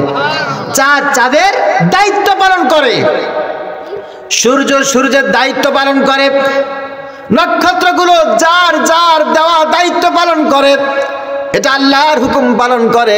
সূর্য যেখানে আছে ওখান থেকে বৈজ্ঞানিকরা বলেছে সামান্য এক দাররা পরিমাণ যদি সূর্য ওখান থেকে উপরে উঠে চলে যায়, এই পৃথিবীটা মুহূর্তের ভিতরে ফ্রিজ হয়ে যাবে। এই মুহূর্তের ভিতরে পৃথিবীর ভিতরে আর কোনো কিছু জীবিত থাকবে না, মানুষ সহ সকল প্রাণী ফ্রিজ হয়ে যাবে, বরফ হয়ে যাবে, দুনিয়াটা মুহূর্তের ভিতরে ধ্বংস হয়ে যাবে। বৈজ্ঞানিকরা আরো বলেছেন সূর্যটা যেখানে আল্লাহ পাক রব্বুল আলামিন সাজিয়েছে ওখান থেকে যদি জাররা পরিমাণ নিচে চলে আসে রে মুসলমান, এই পৃথিবী মুহূর্তের ভিতরে সব জ্বলে পুড়ে ভস্ম হয়ে যাবে, ছাই হয়ে যাবে, দুনিয়ার সব মৃত্যুবরণ করবে। আল্লাহু আকবার। চাঁদ যেখানে আল্লাহ পাক রব্বুল আলামিন রেখে দিয়েছেন ওখান থেকে যদি সামান্য পরিমাণ উপরে উঠে চলে যায়, এই পৃথিবীর ভিতরে সব মরুভূমি হয়ে যাবে, একটা গাছ থাকবে না, সবুজ কোনো বৃক্ষ তরুলতা জমিনের ভিতরে থাকবে না, সব কিছু ভস্ম হয়ে যাবে, পৃথিবীটা হয়ে যাবে শুষ্ক। আবার চাঁদ যেখানে আছে ওখান থেকে যদি সামান্য দম একটু নিচে চলে আসে, তাহলে এই পৃথিবীটার ভিতরে যত পানি আছে সব পানিগুলো উচ্ছ্বাসিত হয়ে যাবে, ফেলে ফুপে প্লাবিত হয়ে পৃথিবীর সব জল উচ্ছ্বাস হয়ে শেষ হয়ে যাবে। সুতরাং আল্লাহ পাক রব্বুল আলামিন বলেন, ওয়াসাখখারা লাকুমুশ শামসা ওয়াল কমারা দাইবাইন। সূর্যকে আমি বানিয়ে, চন্দ্রকে আমি বানিয়ে, এটার একটা দায়িত্ব আমি আল্লাহ তাআলা দিয়ে ভারসাম্য রক্ষা করেছি। চাঁদ যেভাবে চলার কথা তার বাহিরে যায় না, সূর্য যেভাবে চলার কথা তার বাহিরে যায় না। আমি আল্লাহ তাআলা এত বড় নিদর্শন, এত বড় নিয়ামত তোমাকে দিলাম, এরপরেও কি তুমি এটা বলবে আমার খাবার নাই, আমার পোশাক নাই, আমার ঘর নাই, আমার বাড়ি নাই, আমি দুনিয়ায় কেমন করে আল্লাহর গোলামি করব? আমার মতো অসহায় মানুষের জন্য আল্লাহর গোলামি চলে না, বরং আমি আল্লাহ তাআলার কাছে চাই, আল্লাহ এই সাফা মারওয়া পাহাড় তুমি আমার জন্য স্বর্ণের বানায়া দাও। এটা কি কোনো জ্ঞানী মানুষের কাজ হতে পারে বলেন? কথা বুঝতে পেরেছেন? এই জন্য আল্লাহ পাক রব্বুল আলামিন আমাদেরকে এখানে সব নিয়ামতের কথা পাই টু পাই সব কিছু এখানে আল্লাহ তাআলা স্মরণ করে দিচ্ছেন। আসমান থেকে বৃষ্টি বর্ষিত হয়, ফাহিয়া বিহিল আরদা বা'দা মাউতিহা, বৃষ্টি বর্ষণের পর এমন চৈত্র মাসে মাটিগুলোর অবস্থা এমন হয়ে যায়, এই মাটির ভিতরে আর পাথরের ভিতরে কোনো পার্থক্য থাকে না। মাটিগুলো যেমন পাথরের মতো হয়ে যায়, ওই মাটির উপরে যদি একটা বীজ রেখে দেওয়া হয়, কিয়ামত হয়ে যাবে, ওই বীজটা থেকে কোনোদিন চারা বের হবে না। আল্লাহ পাক রব্বুল আলামিন বলেন, আমি যখন আসমান থেকে বৃষ্টি নাজিল করি, ওই মৃত মাটিটা মুহূর্তের ভিতরে জীবিত হয়ে যায়। মুহূর্তের ভিতরে মাটিটা যখন ভিজে তার যৌবন প্রাপ্ত হয়ে যায়, মাটি যখন জীবিত হয়ে যায়, এইবার ওর ভিতরে যেই বীজটা দাও, কিছুক্ষণ পরে এসে দেখো একটা অঙ্কুরিত হয়ে সুন্দর একটা গাছ আমি আল্লাহ তাআলা তোমার জন্য সৃষ্টি করে দিয়েছি। সুবহানাল্লাহ। এই আল্লাহকে ভালোবাসবো না কাকে ভালোবাসবো বলেন? এইবার এই আয়াতের ভিতরে আল্লাহ তাআলা যে মেসেজটা দিয়েছেন, আমি কিছু মেসেজ আমি আপনাদেরকে দিলাম। একেবারে এলো পারতারি ভাবে বলতে পারেন। এই ছাড়া আল্লাহ তাআলা এর ভিতরে যে কথাটা আমাদেরকে বলছেন তা হচ্ছে লায়াতিল লিকাওমি ইয়াকিলুন, বান্দা কেন বুঝবা না? এটা তো তোমার বোঝা উচিত। কেন জানবা না? এটা তোমার জানা উচিত। তোমার মাকে, তোমার বাবাকে, তোমার আল্লাহকে, তোমার নবীকে, তোমার রাসূলকে কাকে ভালোবাসা দরকার আর কাকে ঘৃণা করা দরকার আল্লাহ পাক রব্বুল আলামিন বলেন এটা তো তোমার জানা উচিত। আমিনান নাস মান ইয়াত্তাখিযু মিন দুনিল্লাহ আনদাদান ইউহিব্বুনাহুম কাহুব্বিল্লাহ ওয়াল্লাযীনা আমানু আশাদ্দু হুব্বান লিল্লাহ। আল্লাহু আকবার। আল্লাহ বলেন এত কিছু জানার পর, এত কিছু দেখার পর মানুষের ভিতরে এক শ্রেণীর মানুষ আছে যারা যেভাবে আমাকে ভালোবাসা উচিত এই নিয়ামত সবকিছু আমি দিয়েছি, সবকিছু আমি সৃষ্টি করেছি, এরপরে যেই ভালোবাসাটা আমার জন্য থাকা দরকার এই ভালোবাসাটা আমার জন্য না থেকে এই ভালোবাসাটা থাকে গায়রুল্লাহর প্রতি। আনদাদান ইউহিব্বুনাহুম কাহুব্বিল্লাহ, অন্য উপাস্যের প্রতি এমন মোহাব্বত থাকে যে মোহাব্বতটা থাকা উচিত ছিল আল্লাহর প্রতি, এমন টান ওই গায়রুল্লাহর প্রতি থাকে যেই টান তার থাকা উচিত ছিল আল্লাহর প্রতি। বলা উচিত ছিল আল্লাহ আই লাভ ইউ, আল্লাহ আমি তোমাকে ছাড়া কিছু চিনি না, আল্লাহ আমি তোমাকে সব চাইতে বেশি ভালোবাসি। পৃথিবীর সব জ্ঞানী মানুষের এটাই বলা উচিত ছিল, কিন্তু অনেক জ্ঞানী মানুষ আছে কোরআন পড়ে না, হাদিস পড়ে না, আসমান দেখে, জমিন দেখে, গ্রহ নক্ষত্র সব কিছু নিয়ে জাস্টিফাই করার পরে বলে হ্যাঁ অনেক কিছু জেনে গেছি, দেয়ার ইজ নো গড। নাউজুবিল্লাহ পড়েন। কি বুঝতে পেরেছো? আল্লাহ বলতে কোনো কিছু নাই। নাউজুবিল্লাহ পড়েন। আল্লাহ তাআলা এটাই বলছেন এত কিছু পার ওরা আমাকে মহব্বত করার কথা তো আমাকে বাদ দিয়ে গায়রুল্লাহকে মহব্বত করেছে। নেচার প্রকৃতির প্রেমে পড়ে ও হাবুডুবু খাচ্ছে। ও চিন্তা করে আল্লাহ বলতে করে কিছু নাই, আমি সব কিছু পেয়ে গেছি।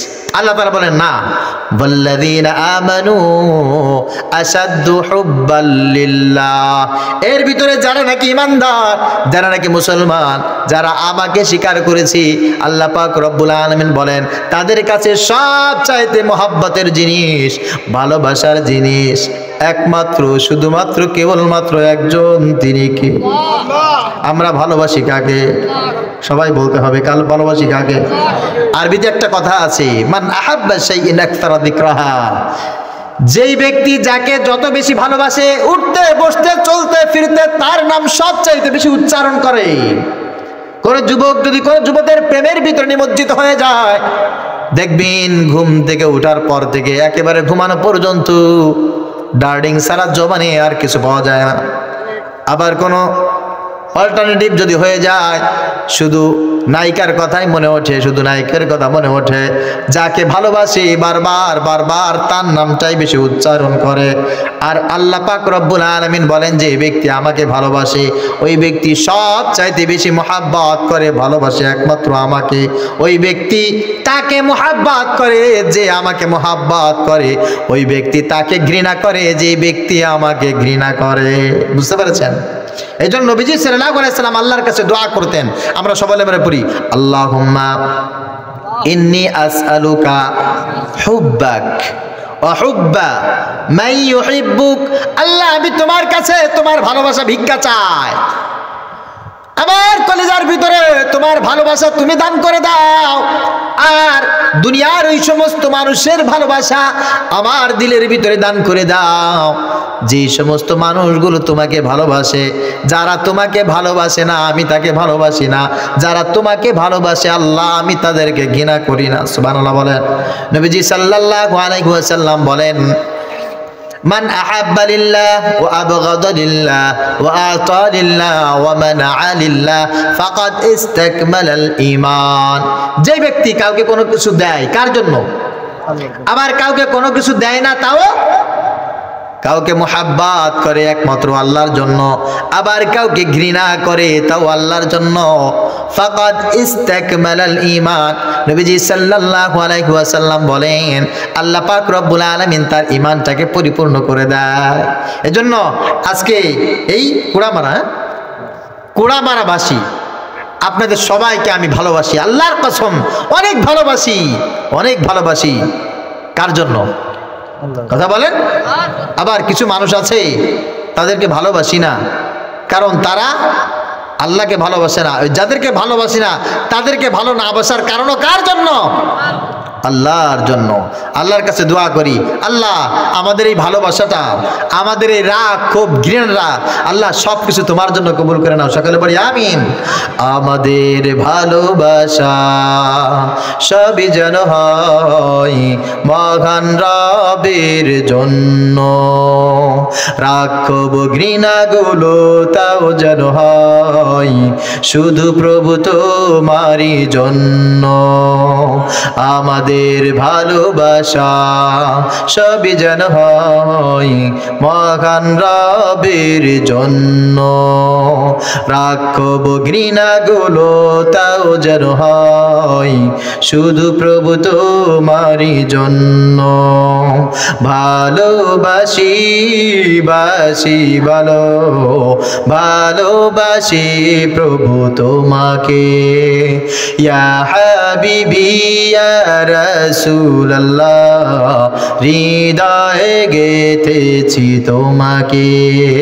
মান আহাব্বা লিল্লাহ ওয়া আবগাদা লিল্লাহ ওয়া আ'তা লিল্লাহ ওয়া মানা লিল্লাহ ফাকাদ ইসতাকমালাল ঈমান। মান আহাব্বা লিল্লাহ ওয়া আবগাদা লিল্লাহ ওয়া আ'তা লিল্লাহ ওয়া মানা লিল্লাহ ফাকাদ ইসতাকমালাল ঈমান। When you love someone, you want to love him for you. When you hate someone, will hate him to be close to you. We love you, we are loving you, we love you forever.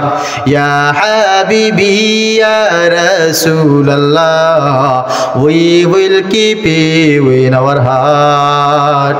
Man ahabba lillah wa abghada lillah wa a'ta lillah wa mana'a lillah faqad istakmala al-iman. আমাদের ভালোবাসা সবই যেন হয় মহান রবের জন্য, রাগ ক্ষোভ ঘৃণাগুলো তাও যেন হয় শুধু প্রভু তোমারই জন্য। ভালোবাসি বাসি ভালো ভালোবাসি প্রভু তোমাকে, ইয়া হাবিবি ইয়া রাসূলুল্লাহ, হৃদয়ে গেথেছি তোমাকে। মান আহাব্বা লিল্লাহ ওয়া আবগাদা লিল্লাহ ওয়া আ'তা লিল্লাহ ওয়া মানা'a লিল্লাহ ফাকাদ ইসতাকমালাল ঈমান। সকলে পড়ি আমিন।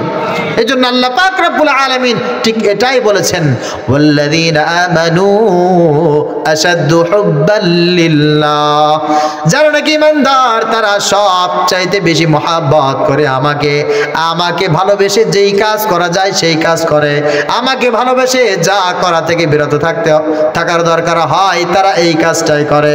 এবার আমি আপনাদের কাছে প্রশ্ন করি প্রিয় ভাইরা আমার, আমরা এখন থেকে সবচাইতে বেশি মহব্বত করব কাকে? লা তাআতা লিমাখলুকিন ফি মা'সিয়াতিল খালিক। নবীজি সাল্লাল্লাহু আলাইহি ওয়াসাল্লাম বলেন, আল্লাহ নাখোশ হবে, বেজার হবে, মুহাম্মদুর রাসূলুল্লাহ বেজার হবে, এমন কোন কাজ দুনিয়ার কোন ঈমানদার, দুনিয়ার কোন মুসলমান জীবন থাকতেও করতে পারে? সবাই বলে আল্লাহ কোন কাজ করলে বেজার বলেন তো? কোন কাজ করলে বেজার? আল্লাহর নাফরমানি করলে, আল্লাহর নাফরমানি করলে আল্লাহ পাক রব্বুল আলামিন বেজার।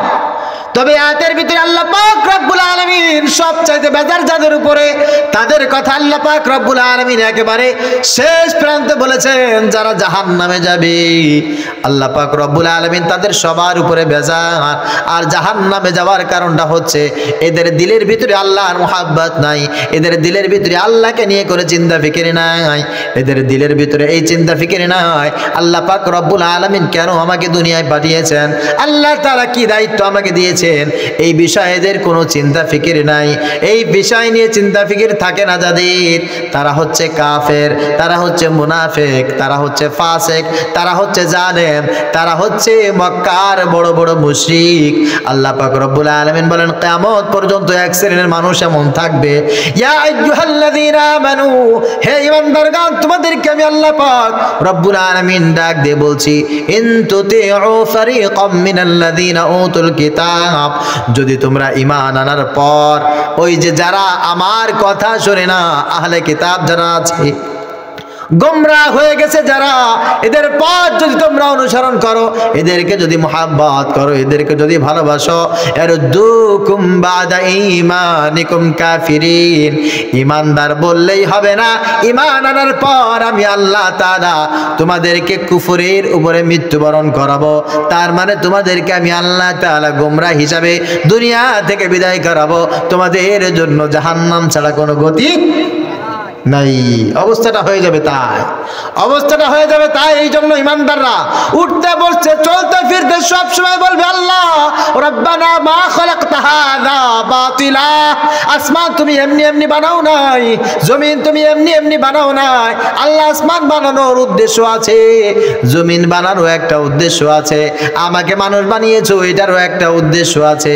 আল্লাহ পাক রব্বুল আলামিন অন্যত্র চমৎকার করে বলেন, আফা হাসিবতুম আন্নামা খালাকনাকুম আবাসা ওয়া আন্নাকুম ইলাইনা লা তুরজাউন, বান্দা ধারণা করো না, এমনটা ধারণা করো না আমি আল্লাহ তাআলা তোমাকে খামোখা বানিয়েছি। খামোখা বানাইছে নাকি? কথা বলেন না। অনেকে মানুষ চিন্তা করে, আমরা গরিব মানুষ, আমরা গ্রামে বসবাস করি, আমরা খাবো দাবো ঘুম পড়বো কাজ করবো, আমাদের দিন দুনিয়া শেষ। এ করবে যারা এমপি আছে, মন্ত্রী আছে, বড় বড় হুজুররা আছে, এরা এগুলো সবকিছু করবে, এগুলো আমাদের জন্য না। নাউজুবিল্লাহ পড়েন। কিয়ামতের ময়দানে হিসাব দেওয়া লাগবে। এ আমার শ্রমিক ভাই, এলাকার কৃষক, দিনমজুর, পর্দার আড়ালে আমার মা, আল্লাহ পাক রব্বুল আলামিন তোমাকে মূর্খ বানাক অথবা জ্ঞানী বানাক, শিক্ষিত বানাক, তোমাকে কর্মজীবী শ্রমজীবী তোমাকে যাই করুক না কেন, আমি তোমাকে বলছি, হাতে ধরে বলি, পায়ে ধরে বলি, আল্লাহ পাক রব্বুল আলামিনের সামনে কিয়ামতের ময়দানে কিন্তু তোমার দাঁড়াতে হবে। আল্লাহ পাক রব্বুল আলামিন বলেন, ইয তাবাররাআল্লাযীনা ইত্তাবাউ মিনাল্লাযীনা ইত্তাবাউ ওয়া রাআউল আযাব ওয়া তাকাত্তাআত বিহিমুল আসবাব ওয়া ক্বালাল্লাযীনা ইত্তাবাউ লাও আন্না লানা কাররাতান ফানাতাবাররা মিনহুম কামা তাবাররাউ মিন্না কাযালিকা ইউরীকুমুল্লাহু আমালাহুম হাসারাতিন আলাইহিম ওয়া মা হুম বিখারিজিনা মিনান নার। এই দুনিয়ার ভিতরে আমি আল্লাহ তাআলা খামোখা কোনো জিনিস দেই নাই, প্রত্যেকটা জিনিস আমি দিয়েছি। আর এইটার উপরে তোমার একটা দায়িত্ব আছে না নাই?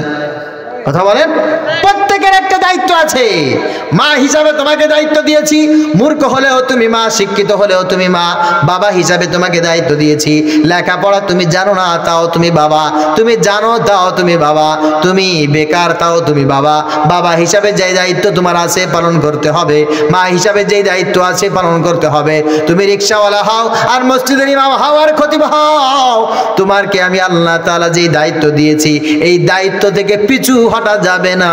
কিয়ামতের ময়দানে এটা বলার কোনো সুযোগ থাকবে না, আমি নিরপেক্ষ, আমি বুঝতাম না। কথা বোঝা গেছে?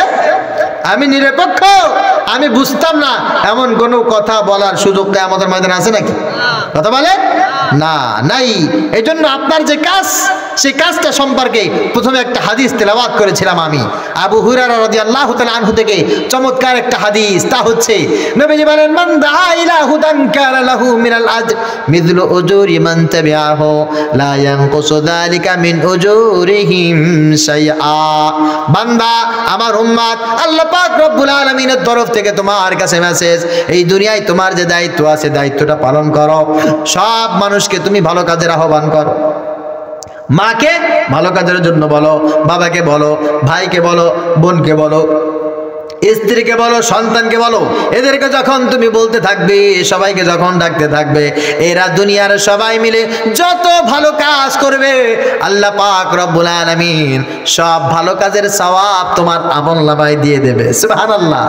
লা ইয়ানকুসু যালিকা মিন উজুরিহিম শাইআ। তবে এর কারণে আল্লাহ তাআলা তাদের আমলনামায় কিন্তু কোনো ঘাটতি দেবেন। ومن دعا إلى ضلالة كان له من الإثم مثل آثام على من تبعا لا ينقص ذلك من آثامهم شيئا। নবীজি বললেন, যদি কোনো মানুষ খারাপ কোনো দিকে আহ্বান করে, খারাপ কাজের দিকে যদি আহ্বান করা হয়, আর দুনিয়ায় তার আহ্বান শুনে যারা খারাপ কাজ করবে, যিনি আহ্বান করেছেন সব মানুষ যে খারাপ কাজ করেছে, সব মানুষের খারাপ কাজের যে গুনাহ আল্লাহ পাক রব্বুল আলামিন তার আমলনামায় দিয়ে দেবেন। নাউজুবিল্লাহ বলেন। এই জন্য আপনাদের মতো গ্রামের অনেক সহজ সরল মানুষ আছেন, তো কিয়ামতের ময়দানে দেখবেন যে আপনার আমলনামায় 1000 টন চাল চুরি করার মামলা আছে। কয় টন? 1000 টন। আপনি আমলনামা দেখে একেবারে ভেটকি খাবেন, বাংলায় বলছি ভেটকি মারবেন। এটা কি হইলো, আমি তো এটা করি নাই। আবার অনেকে আছে এমন, দেখবে তার আমলনামায় 1000 ব্যভিচারের গুনাহ, আমলনামা দেখে বলবে আল্লাহ খাই আমি 1000 ব্যভিচার জীবনে করি নাই। আবার দেখবে 1000 টন চাউল চুরি করার মতো গুনাহ, সে বলবে আল্লাহ আমি এগুলো করি নাই। আবার অনেকে দেখবে 1000 কিলোমিটার রাস্তা মাইরে খাওয়ার মতো গুনাহ খাইছে রে। আমি একজন গ্রামের গরিব মানুষ, আমি এগুলো কেমন করে করব? আমি গল্প বলছি না, কুরআনুল কারীমের আয়াতের ভিতরে আল্লাহ পাক রব্বুল আলামিন পরতে পরতে চমৎকার করে বলেছেন, ইকরা কিতাবাক কাফা বিনাফসিকাল ইয়াউমা আলাইকা হাসিবা। আমলনামা দেখার পর আল্লাহ পাক রব্বুল আলামিন বলে, বান্দা তোমার আমলনামাটা একটু তুমি পড়ো, তোমার হিসাব দেওয়ার জন্য তুমি যথেষ্ট হয়ে যাবে। আল্লাহ তাআলা বলেন, ফাতারাল মুজরিমিনা মুশফিকিন মিম্মা ফীহি ইয়াকুলুনা ইয়া লাইতানা মা লিহাযাল কিতাব লা ইউগাদিরু সগীরাতান ওয়ালা কাবীরাতান ইল্লা আহসাহা ওয়া ওয়াজাদু মা আমিলু হাদিরা ওয়ালা ইয়াজলিমু রাব্বুকা আহাদা। আরে একজন নামাজি, আমার একজন ভাই, আমার একজন মুসলমান, কিয়ামতের ময়দানে অসংখ্য এরকম বড় বড় গুনাহের জন্য তার আমলনামায় যখন দেখবে, আল্লাহর কাছে জিজ্ঞাসা করবে, আল্লাহ এই গুনাহ তো আমি করি নাই। আল্লাহ পাক রব্বুল আলামিন বলবে, হ্যাঁ আমি জানি তুমি করো নাই, তবে এই গুনার আমলনামা যে তোমার, এটা অস্বীকার করার কোনো কারণ নাই। বলে কারণটা কি? তখন বলবে আল্লাহ পাক রব্বুল আলামিন ডেকে ডেকে বলবে, বান্দা তুমি নামাজ পড়তে, রোজা রাখতে, তুমি একজন সাধারণ মানুষ ছিলে, তবে তুমি এমন একটা দল করতে, এমন একটা মানুষের পিছনে চলতে, এমন একটা মানুষকে তুমি ভোট দিয়েছো যেই মানুষটা চাল চুরি করেছে, যেই মানুষটা ব্যভিচার করেছে, যেই মানুষটা দেশের টাকা পয়সা সব চুরি করে বিদেশ পাঠিয়েছে। এই জন্য সে চুরি করে যেই পরিমাণ গুনাহ কামাই করেছে, ওই ভোট দিয়ে তার সহযোগিতা করে তার দলে সাপোর্ট দিয়ে সেই পরিমাণ গুনাহ তোমার আমলনামায় সব উঠিয়ে দেওয়া হয়েছে। এই আমলনামা থেকে নাম কাটানোর কোনো সুযোগ। এই জন্য আপনারা তো বলবেন যে হুজুর রাজনীতি করেন কেন, ভোট দেওয়ার কথা কি কোরআনে আছেন নাকি? প্রিয় ভাইরা, আপনি জাহান্নামে যান তা কিন্তু আমি চাই না। আপনাদেরকে জাহান্নামে দেওয়ার জন্য আসি নাই, অনেক দূর থেকে আপনাদের কাছে জান্নাতে যাওয়ার জন্য একটা পয়গাম নিয়ে আসছি। প্রিয় ভাইরা আমার, যারা নামাজ পড়েন, রোজা রাখেন, হজ করেন, যাকাত দেন, মাহফিলের আয়োজন করেন, আবার আওয়ামী লীগ করেন, বিএনপি করেন, তারা যত খাম্বা চুরি করে, দুর্নীতি করে আর অপচয় করে, সব টাকা পয়সা চুরির গুনাহ কিয়ামতের ময়দানে আপনার আমলনামায় নিতে হবে। এতে বিন্দু পরিমাণ ডান বাম করার সুযোগ নাই। আর ওরা যদি তওবা দিল্লাহ করে ভালো হয়ে যায়, আমি সবার আগে ওদের জন্য দোয়া করব, আল্লাহ শেখ হাসিনার জান্নাত দিয়ে দাও, আল্লাহ খালেদার জান্নাত দিয়ে দাও, মুজিবারে দিয়ে দাও, জিয়াউর রহমানকেও সাথে দিয়ে দিও। আমি সবার জন্য দোয়া করব।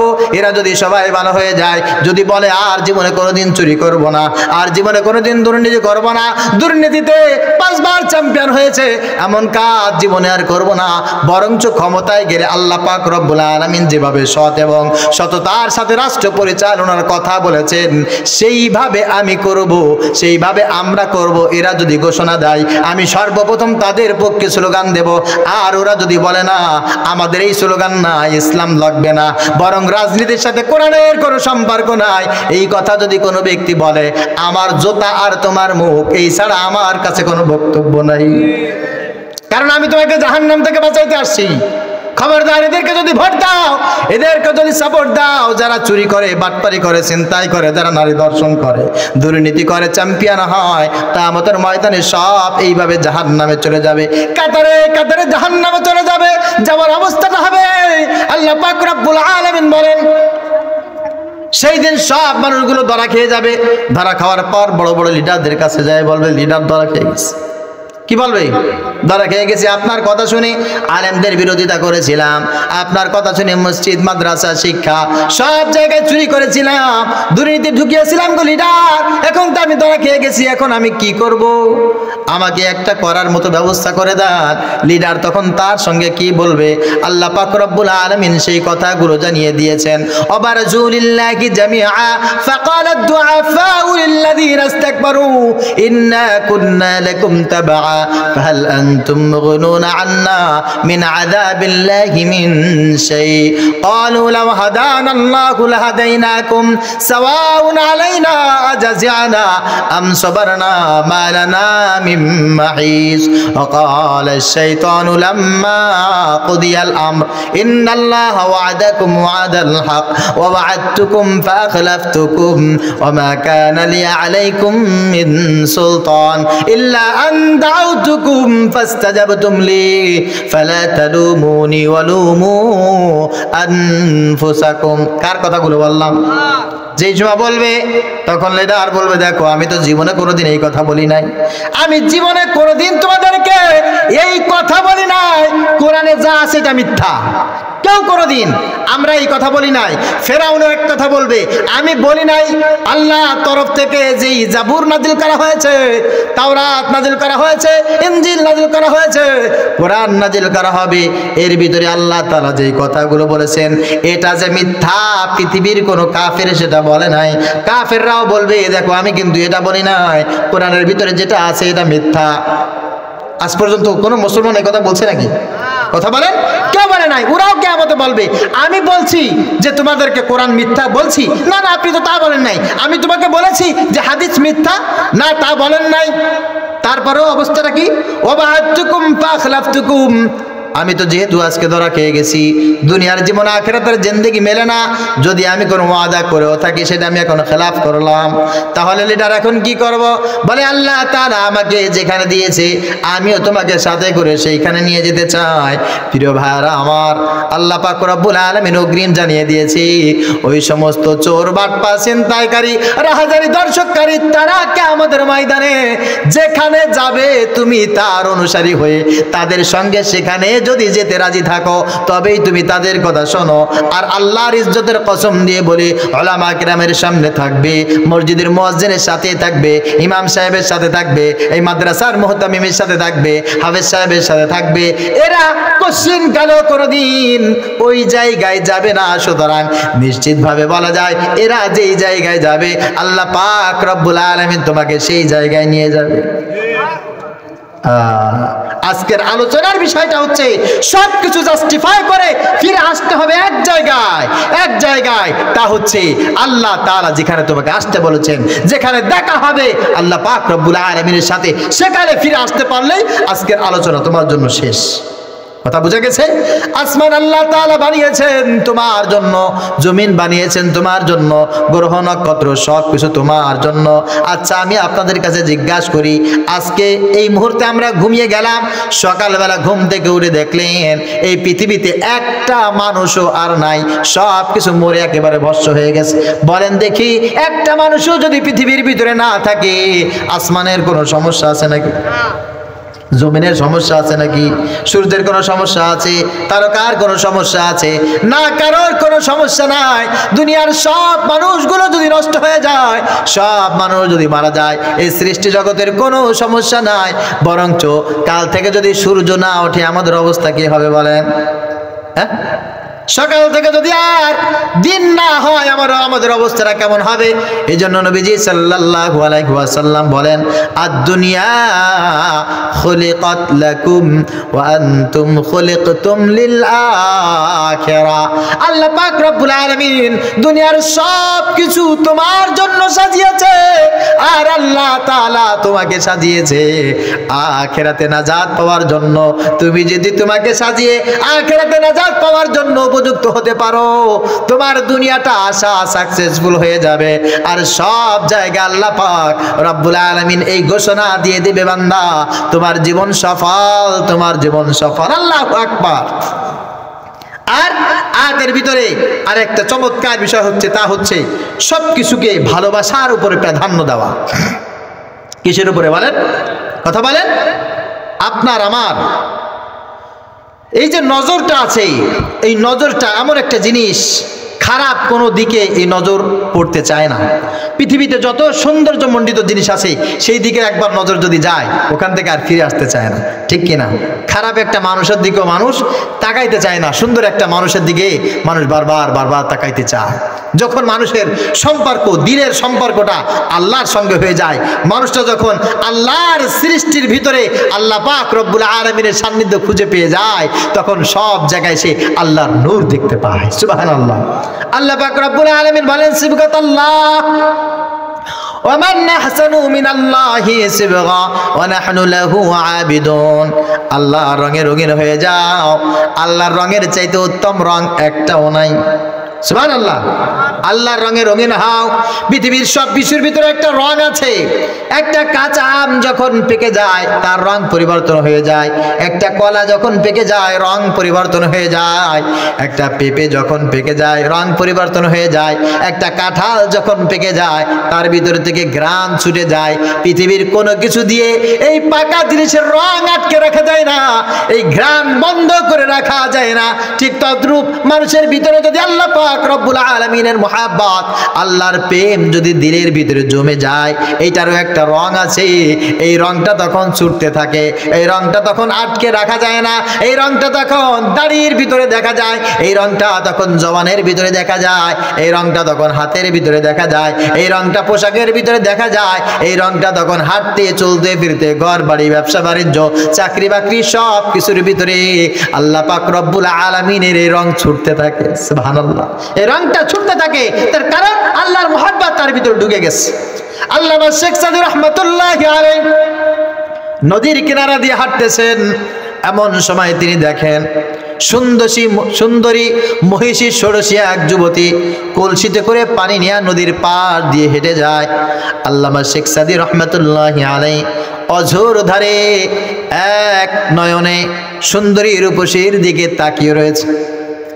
মহিলাটি অত্যন্ত লজ্জা পেলেন আর মাথাটা নিচু করে আল্লামা শেখ সাদের দিকে একটু লজ্জার চোখে তাকালেন।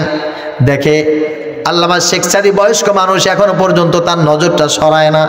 মহিলাটি এবার কলসি রেখে শেখ সাদী রাহমাতুল্লাহি আলাইহির কাছে চলে আসছে।